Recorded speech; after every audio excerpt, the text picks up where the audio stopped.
ఇండియాలోని ఉన్నత విద్యా సంస్థల్లో టాప్ ప్లేస్లో మనం చూసేది IITs, that is Indian institute of technologies. వీటిల్లో అండర్ గ్రాడ్యుయేట్ లెవెల్లో బీటెక్ చేయాలి అనేది ప్రతి విద్యార్థి యొక్క కల.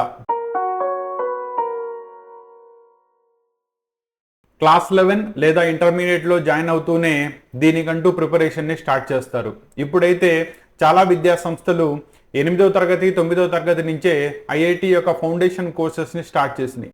ఇంత రెప్యూటెడ్ ఇన్స్టిట్యూషన్స్ అయిన ఐఐటీస్లో ఎంట్రన్స్ ఎగ్జామ్ని రాసేవారి సంఖ్య లక్షల్లో ఉంటే సీట్లు మాత్రం వేలల్లోనే ఉన్నాయి. ఈ సంవత్సరం 2024 ఐఐటి ఎంట్రన్స్ ఎగ్జామ్ కండక్ట్ చేసిన ఎన్టీఏ బోర్డు ప్రకారం 17,740 సీట్లు మాత్రమే బీటెక్ కేటగిరీలో ఐఐటి మెయిన్స్ అండ్ అడ్వాన్స్ ద్వారా క్వాలిఫై అయిన స్టూడెంట్స్కి అవైలబుల్ ఉన్నాయి. మరి రాసేవారి సంఖ్య లక్షల్లో ఉంది. సో ప్రతిసారి వేలల్లో మాత్రమే సీట్స్ ఫిల్ అవుతాయి. కాబట్టి ప్రతి సంవత్సరం నిరాశ చెందే విద్యార్థుల యొక్క సంఖ్య పెరుగుతూనే ఉంది. నో వీళ్ళు ఎన్ఐటీస్లోనో IIITస్లోనో అదర్ రీజనల్ ఇంజనీరింగ్ కాలేజెస్లోనో తమ బీటెక్ని కంప్లీట్ చేసుకున్న తర్వాత ఐఐటిలో చదవాలనే తమ కళని సాకారం చేసుకోవడానికి ఇంకో ఛాన్స్ ఉంది. అదే ఐఐటి జామ్ ద్వారా, JAM joint admission test for masters.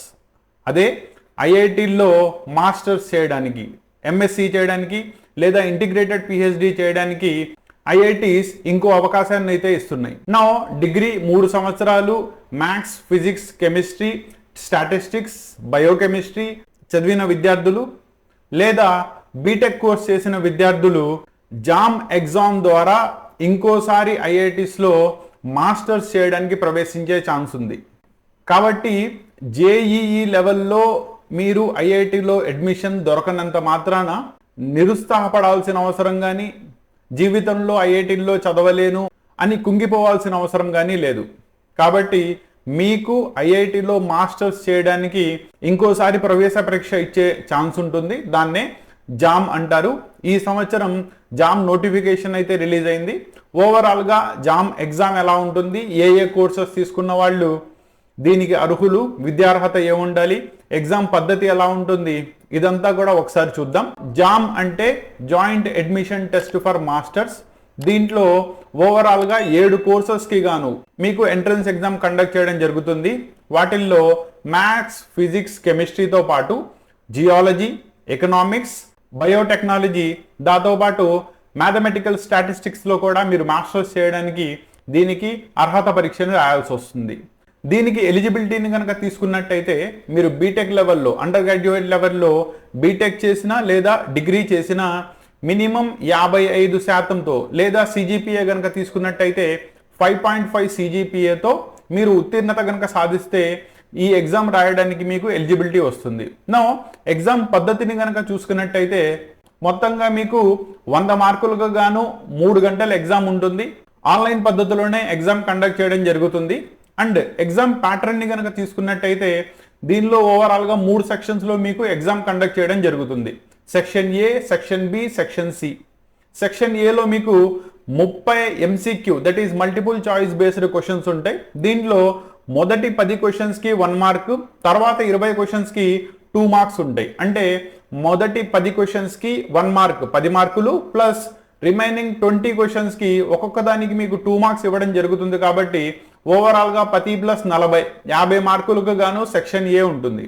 Next section B కనుక వచ్చినట్టయితే ఇది కూడా మీకు MCQ, that is multiple choice based క్వశ్చన్సే ఉంటాయి. దీనిలో మీకు 10 క్వశ్చన్స్ ఉంటాయి. ఒక్కొక్క దానికి గాను 2 మార్క్స్ అలాట్ చేయడం జరుగుతుంది. సో 10 × 2 20 మార్కులు. సో ఇక్కడతో మీకు 70 మార్కులు అయిపోయినాయి. నెక్స్ట్ సెక్షన్ సిలో వచ్చేటప్పటికల్లా 20 క్వశ్చన్స్ ఉంటాయి. 20 కూడా న్యూమరికల్ బేస్డ్ క్వశ్చన్స్. దీంట్లో మొదటి 10 క్వశ్చన్స్కి 1 మార్క్, నెక్స్ట్ 10 క్వశ్చన్స్కి 2 మార్క్స్, టోటల్లీ ఇలా మీకు 30 మార్క్స్ అలాట్ చేయడం జరుగుతుంది. సో ఓవరాల్గా 50 + 20 + 30 మొత్తం కలుపుకుంటే మీకు 100 మార్కులకి గాను ఎగ్జామ్ కండక్ట్ చేయడం జరుగుతుంది. అండ్ టోటల్లీ మీకు సెక్షన్ ఏ నుంచి 30 క్వశ్చన్లు, సెక్షన్ బి నుంచి 10 క్వశ్చన్లు, సెక్షన్ సి నుంచి 20 క్వశ్చన్లు కలిపి ఓవరాల్గా మీకు 60 క్వశ్చన్స్ని అటెంప్ట్ చేయాల్సి వస్తుంది. కాకపోతే దీంట్లో మీకు నెగిటివ్ మార్కింగ్ ఉంటుంది. ప్రతి క్వశ్చన్కి రాంగ్ అటెంప్ట్ చేసినట్టయితే 1/3 will be the negative marking ఉంటుంది. దీన్ని కనుక మీరు క్వాలిఫై చేసి మంచి ర్యాంక్ని కనుక సాధించినట్టయితే మీరు మాస్టర్స్ చేయడానికి మళ్ళీ ఒకసారి ఐఐటిలో ప్రవేశించడానికి ఛాన్స్ దొరుకుతుంది.